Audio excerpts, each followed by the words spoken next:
Saturday on the road against a very tough Kentucky team.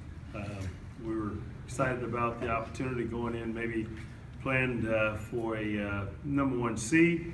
Things didn't pan out the way we had hoped earlier, a few hours prior to our tip-off, but at the same time, we still had a chance to put ourselves in great position playing against one of the top teams in the country, and unfortunately for us, I thought they did a great job of hitting on all cylinders, playing extremely well.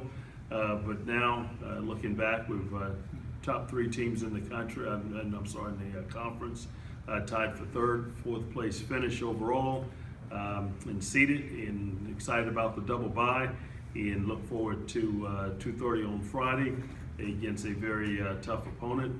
And obviously, the SEC tournament is probably one of the most interesting years for us, with the balance of our league, with two top teams in our league finishing with 5 losses. And we know the challenges that's presented out there for us, and look forward to hopefully playing well for 3 days there in Nashville. I know there's not a lot of carryover from last year's team. There's a couple guys back, but what do you learn from last year and the way that you guys got a lead against Auburn and then lost late? What do you learn from that to carry over this year? You know, a lot of things that happened in the Auburn game. One, we're still battling and injuries and messing with,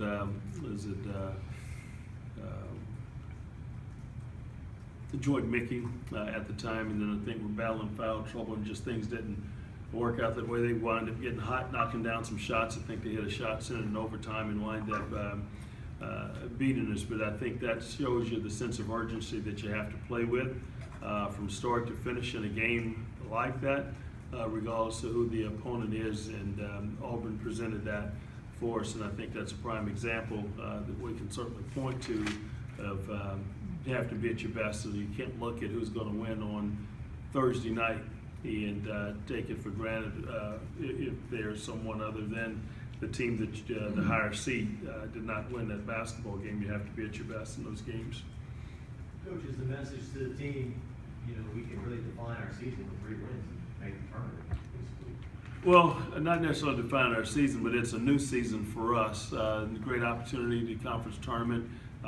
It's I think it sits on a stage of its own, because that's a true representative of your conference champion. The team with the automatic bid comes from your conference tournament, and we have an opportunity to play in that. And we've positioned ourselves through the hard work and effort that we've played with all year long to get a double bye, and that's what you play for, to have an opportunity to maybe only have to play for 3 days instead of 4 or 5 days in that tournament.